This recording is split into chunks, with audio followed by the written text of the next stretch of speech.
Assalamualaikum warahmatullahi wabarakatuh. Selamat pagi anak ibu semua, bertemu kembali dengan Ibu Nur Saidah dalam pembelajaran bahasa Indonesia. Beberapa waktu yang lalu ibu sudah memposting video pembelajaran tentang teks cerita fantasi. Tentu kalian sudah menyimaknya bukan? Nah, kalian pasti sudah banyak tahu tentang teks cerita fantasi ini. Nah, sekarang siapkan alat tulis dan buku catatan serta buku paketnya. Silahkan kalian buka buku paket bagian bab 2 teks cerita fantasi. Kompetensi dasar yang harus kita capai pada pembelajaran hari ini adalah 3.3 mengidentifikasi unsur-unsur cerita fantasi yang dibaca dan didengar. Buka bagian A buku paketnya tentang mengidentifikasi unsur cerita fantasi. Nah, dapat kalian lihat di situ ada cerita yang berjudul Kekuatan Ekor Biru Nataga, bukan? Baiklah, kita uraikan unsur-unsurnya ya. Yang pertama, ada keajaiban atau keanehan di dalam cerita tersebut. Di situ diceritakan binatang dan siluman serigala itu berkelahi atau berperang. Itu merupakan suatu keanehan. Binatang dan siluman berperang untuk mempertahankan wilayah. Yang kedua, ide cerita. Ide ceritanya itu semua adalah daya hayal dari si pengarang saja. Di dalamnya pengarang memaparkan tentang kekuatan-kekuatan gaib di dalamnya itu. Yang ada kekuatan, ada kesaktian, ada magic di dalamnya. Yang ketiga, latar yang digunakan lintas ruang dan waktu. Nah, bisa kalian lihat di situ dunianya binatang dengan dunianya siluman. Nah, itu adalah lintas ruang.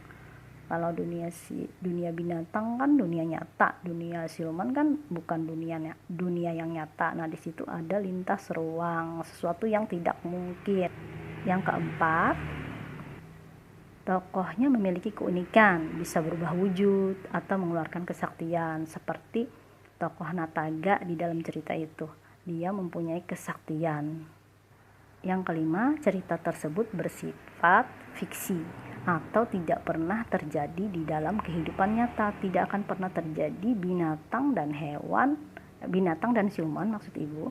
Binatang dan siluman itu berperang, itu tidak akan pernah terjadi di dalam kehidupan kita, dalam kehidupan nyata kita.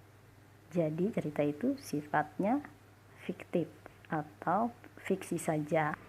Yang keenam, bahasa yang digunakan itu banyak menggunakan sinonim-sinonim yang memunculkan emosi yang kuat. Nah, di situ kan dimunculkan bagaimana si Nataga mengucapkan kata-kata untuk menyemangati para hewan agar bisa mempertahankan wilayah.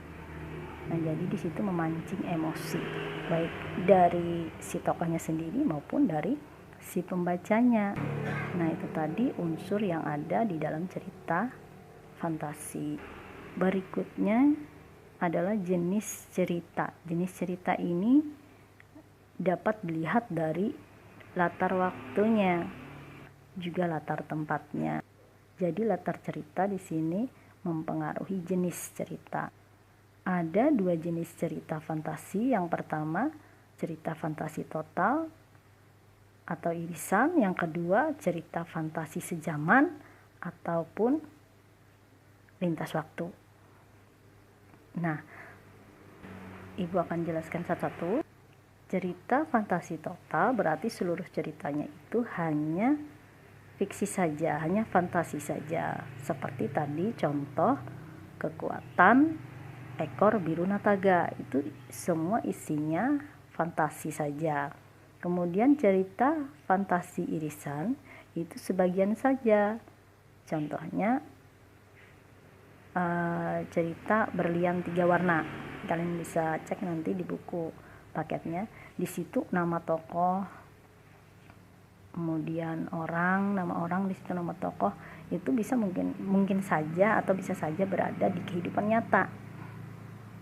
Nah, yang itu cerita Berlian 3 warna termasuk cerita fantasi irisan, karena sebagiannya ada di dunia nyata. Kemudian yang kedua, cerita fantasi sejaman atau lintas waktu. Cerita fantasi sejaman ini artinya ada pada satu zaman saja. Contoh cerita kekuatan ekor biru Nataga itu sejaman, satu zaman saja, zaman itu saja. Nah, kemudian kalau yang lintas waktu itu seperti cerita Nono si anak rembulan. Pada buku paket juga ada itu, Nono si anak rembulan.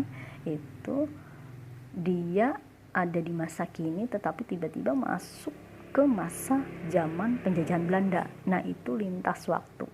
Jadi dari masa kini ke masa lampau. Itu cerita fantasi lintas waktu namanya. Nah, sudah jelaskan tentang unsur cerita fantasi juga jenisnya.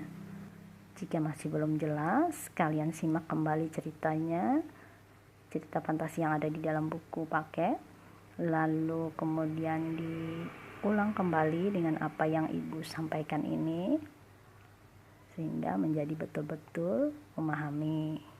Sekian dulu dari ibu. Wassalamualaikum warahmatullahi wabarakatuh.